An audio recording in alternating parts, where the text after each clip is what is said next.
Well, hey now, welcome to Fitz's Electric Bar and the last interview, the last installment of Fitz interviews. Some of you will be devastated, really. So sorry that this has come to a close. Others, breathe a sigh of relief. And most somewhere in the middle.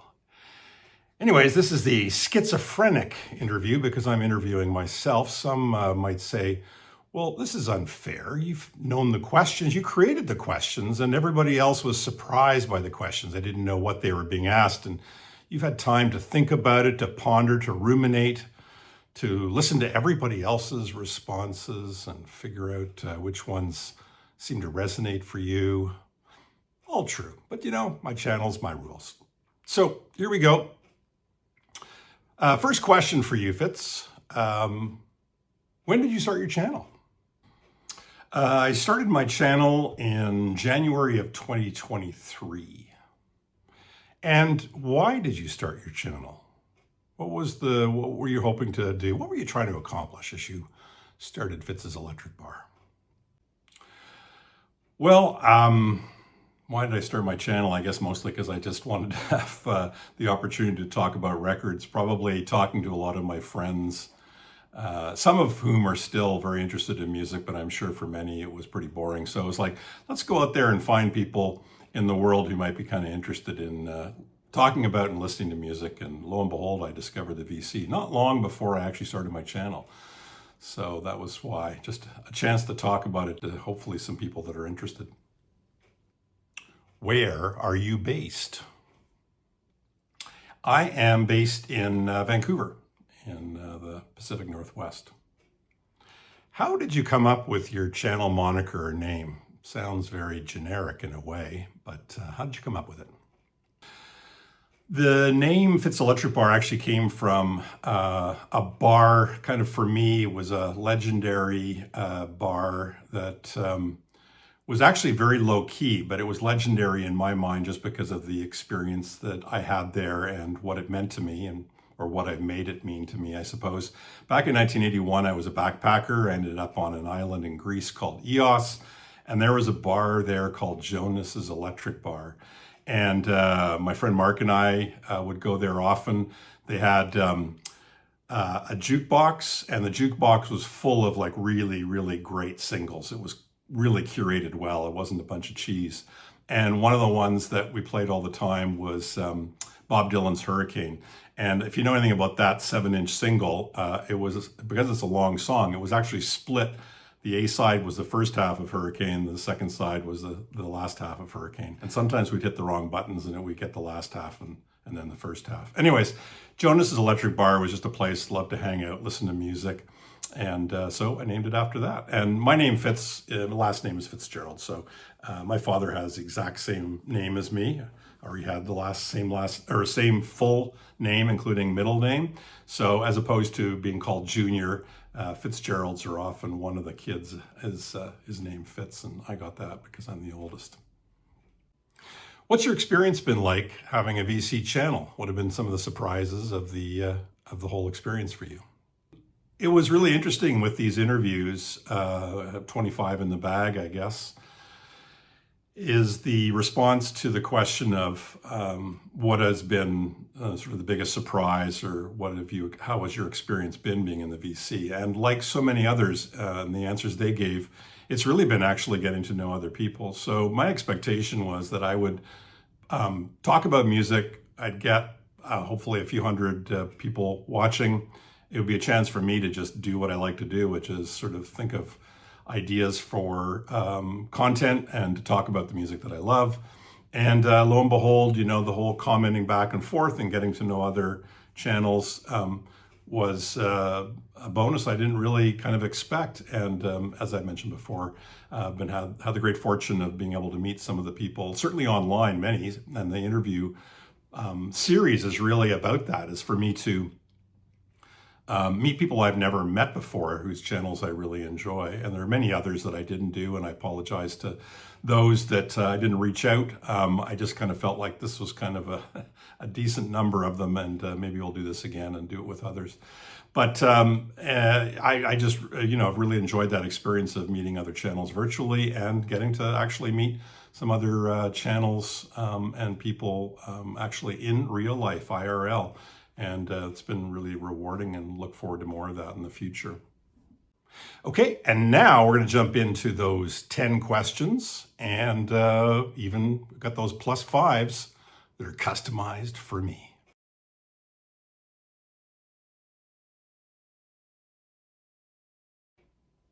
I've been playing the Alan Sparhawk and Trampled by Turtles record, really enjoying that record a lot.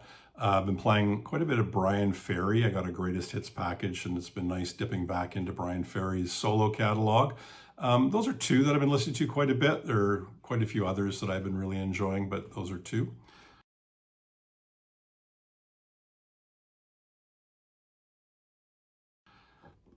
Favorite concert experience, I've told many times my Iggy Pop, David Bowie concert experience. I'll probably refer back to it again later in this interview. But another one that I have mentioned, but I'll mention again, which was just an incredible visceral experience, was going to see The Clash at the O'Keefe Centre in Toronto. I believe it was, what would it have been, 1979, I guess. I think I was in second year university. And London Calling hadn't come out yet, so we just had the singles. We had the first album. We had Given 'Em Enough Rope. They were a band that everybody who was interested in that kind of punk scene wanted to see, and we went to see them. The Undertones opened up. Another band, the Toronto girl group, the B Girls, also opened up. This was at the O'Keefe Centre, and then the Clash came on, and I mean, it was just, the expectations were high and the delivery was even higher. Famous for Toronto audiences, we rushed the stage during White Riot. The band, just ran off stage. I just remember standing like right next to Topperhead's drum kit going, well, I'm now on stage, now what do I do? And the O'Keefe Centre said they would never have another rock and roll concert at their venue because something like 13 seats had been smashed or whatever. I don't think people were violently smashing the seats. I think it was just literally people climbing over the seats to get on stage during White Riot. And wow, the show was just incredible. All these songs off of London Calling that we didn't know but seemed to resonate immediately. That was a fantastic show, a very memorable show.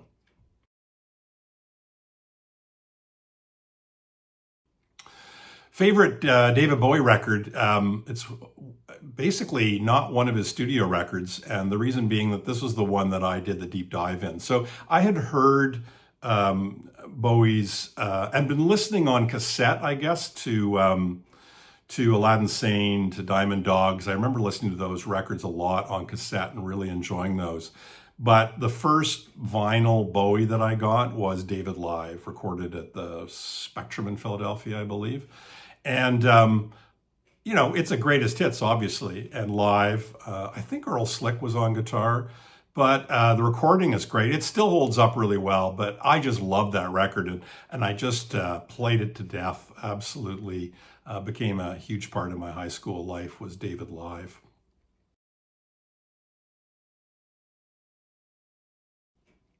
One of the saddest songs ever, I actually had the same one in top of mind as John at the Digital Gramophone, and that's Townes Van Zandt, Waiting Around to Die. That song just kills me. The beginning, he's talking about, I'm going to do stuff and not wait around to die. And at the end, he's in prison, he's addicted, and he's just waiting around to die. That twist in the the chorus, I guess, or in the main delivery of that title is just devastating. And of course, as I think John mentioned in his interview with me, reinforced by Townes' life himself, it seemed like there was an aspect of that to Townes' life as well. So that would be, I think, one of the saddest songs ever.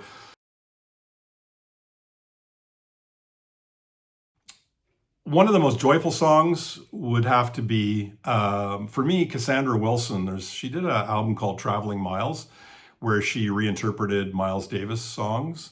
And I think she did a couple of her own, but with Miles in mind. And one of the songs is Right Here, Right Now. I just find I get little chills. It always makes me feel very, very happy and joyful. And so that will be one of my favorites, Cassandra Wilson, Right Here, Right Now. The honorable mention that I think would cover both categories, because sad is beautiful and beautiful can be joyful. So there's your nickel philosophy for this interview. And I would have to say the Flaming Lips, Do You Realize? You know, the whole thing about do you realize we're all going to die, and the way they say it is kind of it's to I think make you really realize, like, to sit down and really grasp the notion that you are going to die. And I think we spend much of our lives avoiding that, be it keeping ourselves busy or things like that. And it's not that we should be sitting there thinking about it all the time.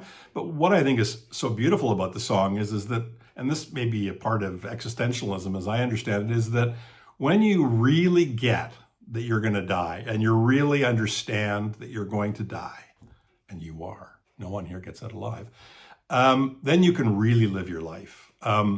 You can live your life with meaning and purpose and things like that, recognizing that you're here for a short time, and get as much out of it as possible. So that's my 2 cents worth. Do you realize both the saddest and the happiest song ever?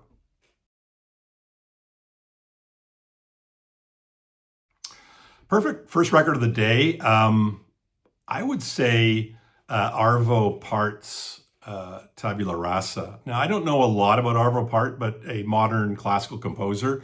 And Tabula Rasa, it just starts off so beautiful and quiet, and it builds in kind of a dramatic tension. And I think, as I understand, Arvo Part is not only is he a modern classical composer, but he also was writing, I believe, religious songs. I don't think it was secular. I think it was also like for the church.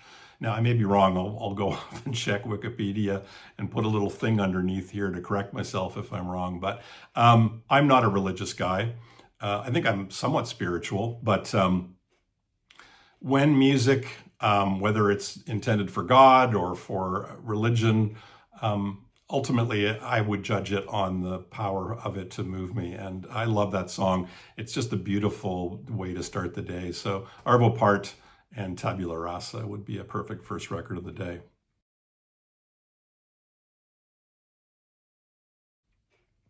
One of the most underrated bands ever. Again, I've mentioned this a few times.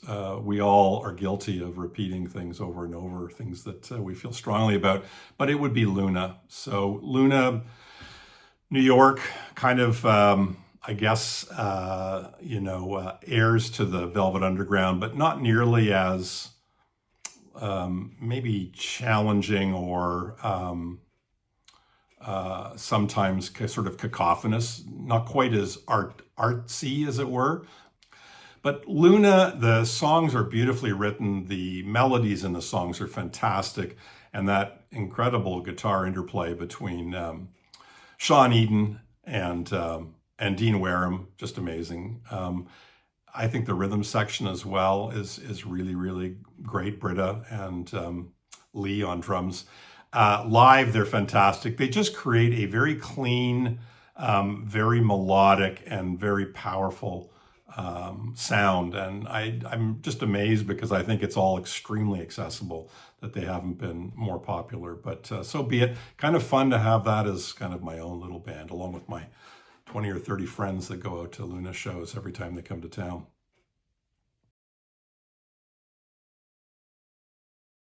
Van Morrison. I joked with Mari and my interview with her, because we actually met Jackson Browne once. My stepson went to a school in Ojai, California, and I think Jackson Browne's nephew went there. So at graduation, he came up and we were able to meet him very, very briefly, but still kind of exciting. But Van Morrison's been a constant in my collection, and somebody that I listen to all the time. Even a lot of the stuff from the late 70s and early 80s, that's very late 70s and early 80s, I still think is fantastic. So I look forward to Ben Rankin's unsubscribe to my channel with this little bit of sacrilege, but it's Van Morrison for me. Joni Mitchell would get my nod. Again, just somebody that I grew up with. I loved Blue. I loved her music. I didn't even know what it was, but the open tuning and kind of the ethereal stuff. Don Juan's Reckless Daughter, Hissing of Summer Lawns, I loved. And for me, Hey Gira is really just like, it's just so fantastic. You know, Jaco Pastorius's bass, the songs, the openness, the sort of the beginnings of jazz coming into her music, but not so far out there. I find Mingus a little opaque for me to get into. Love Hey Gira. So anyways, Joni Mitchell would get my nod.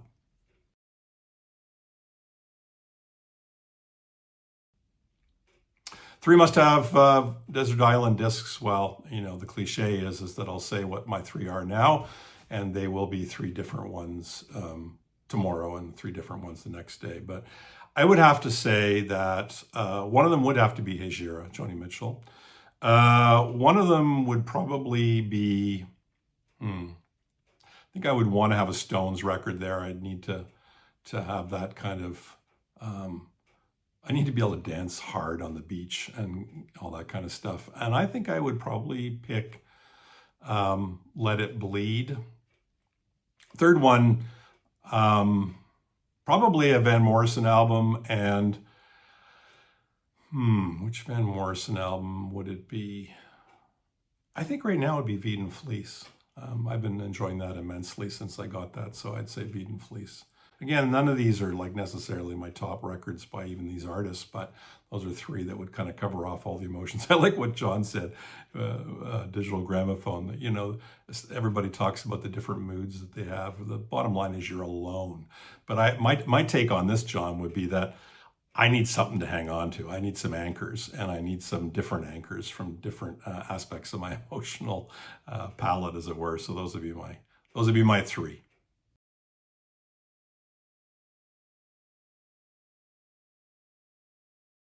So dropped into a music scene. I had the good fortune of being sort of adjacent to the London scene, not in London, but did get to see a lot of those London sort of, or British punk acts, you know, the Clash and I don't know, many others. But around that time, I was really interested in music and going to a lot of live shows, Stranglers, things like that. So, you know, that was awesome. And maybe I'd like more of that, but I don't think that would be what I would choose. New York was a similar kind of thing. A lot of bands from the New York punk scene came up to Toronto, and I got to see in early days. I feel like I had experienced a lot of that sort of New York CBGB thing, being in Toronto at that time and being interested in music. I'd have to say that for me, the time that I would most have enjoyed would have been just a wild thing, would have been kind of that era between sort of the end of the Beats, the Merry Pranksters, you know, the Neil Cassidy and and that whole scene, and riding the bus further, and the acid tests in San Francisco, and the early days of the Grateful Dead and what they were doing in those early days. That would have to be the scene that I would most like to have been a part of. And probably the second one that I certainly wasn't deep into music when it was happening would have been the Laurel Canyon scene. I mean, can you imagine being in that inner circle and just, you know, Crosby says, hey, Fitz, come on over. There's this gal, Joni Mitchell, who's playing. And then Graham Nash is there and Stephen Stills, and they're just all hanging out. Neil drops by. That would be pretty good. Hard to say that wouldn't be my first choice, but I think I'll stick with the acid tests, the Merry Pranksters, and all that kind of stuff.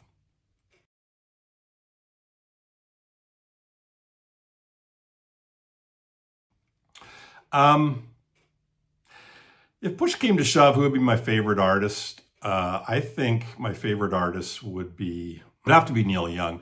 I think when I discovered Neil Young, it just felt like everything cracked open. I started to just love his music, and Decade was the record that really did it for me.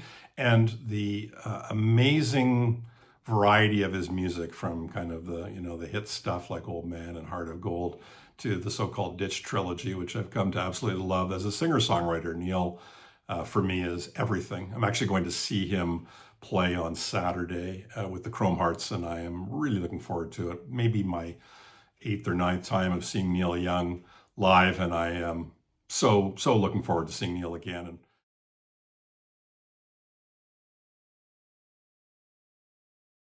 what artist do I feel has had the best evolutional arc? I benefit here from some time to ponder this because I like the question that I came up with, and I've had the chance to really think about this. And the artist for me is Elvis Costello. So any of you who are Elvis Costello fans, just think about all of the areas that he went into and out of and, basically tried on very successfully and then moved on to something else. The early out, like the first record with Clover, Huey Lewis's band, My Name is True. Then the next iteration of the Attractions, or with the introduction of the Attractions with This Year's Model, and then the progression with the Attractions going straight through to Imperial Bedroom was just gorgeous. They got beautiful sort of string arrangements and everything, and what Jeff Emmerich did with Imperial Bedroom was great. Then moved on to do King of America and Blood and Chocolate. King of America working with some of Elvis Presley's TCB band, T-Bone Burnett, some of the incredible sort of American, as the title would suggest, songbook style writing. I mean, he just wrote just beautiful songs. American Without Tears. Just so much on that record is feels like it could be in the American Songbook, as it were. He has gone off to do things with the Roots, with Alain Toussaint, with there's a classical or an opera singer, I believe. I forget her name, and I don't know that record very well. A great record with the Brodsky Quartet. His arc is incredible, and it's always changing, always moving. He strikes me as somebody who always wants to grow and develop, and he comes from a family where his father was a band leader, where he is very familiar with multiple genres of music, and I think knows that, loves it, actually personally really enjoys that music. If you ever hear Elvis being interviewed, it's remarkable the depth of knowledge that he has. And if you ever get a chance, read that autobiography of his, was it Disappearing Ink? I can't remember the whole title, but the last part is Disappearing Ink. It's really, really good.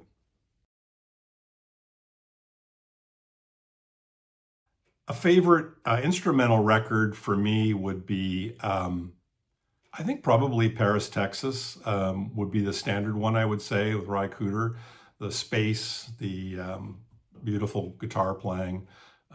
He really does a great job of evoking that kind of southern U.S. I mean, Texas, dry, parched dry. And yeah, I think that's a great soundtrack. More recently, I would say the music of Greg Fote. I really love his music. It's got a real rich sound. It's sometimes reminds me of Keith Jarrett, definitely a little more mainstream than Keith Jarrett, but it reminds me of that sort of Keith Jarrett, Jacques DeJohnette, that kind of really sort of simple band, like a kind of a three-piece band with a rich, warm sound, lots of space. Always a big fan of space, as many of you know who watch this channel. A great rock biography and a great rock documentary. I'm going to just say what's obvious. I think hardly anything beats the Bob Dylan Chronicles. My God, like when you read that, you really feel like Bob Dylan's. You can hear Bob Dylan's voice. There's just no question that is not ghostwritten. I love that, and I hope there are more chronicles to come because that's supposed to be volume 1. But love that, and a documentary. Some will be known to some and maybe not to others, but quite a few years ago, Wilco put out a documentary, I'm Trying to Break Your Heart, and it was right around the time of the recording of Yankee Hotel Foxtrot. And you see so many elements of a band in I guess crises, but in transition. You've got the conflict between Jay Bennett and and Jeff Tweedy.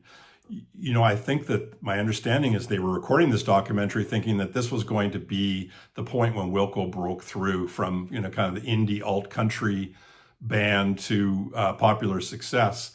And in a sense, they did get to another level. But during this documentary, you see the friction that they also have with their record label, Reprise, I believe, Warner Brothers, anyways. You know, Warner wanted changes, and, you know, Jeff Tweedy or Wilco said, no, we're not going to change it. And there's just this scene in there that is so wild where their manager is talking to the label, I guess the A&R guy or the label, and the label basically drops them. And you realize, like, oh my God, this is the end of the line for Wilco at this stage of the game. The rest that happens after that, that's not in the documentary, is, you know, absolutely like part of rock and roll lore, I think, in terms of getting re-signed by a Warner subsidiary, none such, and all of that. But that's not for today to talk about. But the sort of the claustrophobic feeling of a band that's under scrutiny, partly because of their documentary being shot, and then things kind of all falling apart, I think is just one of the great rock documentaries. I still love that documentary. It's been out for ages.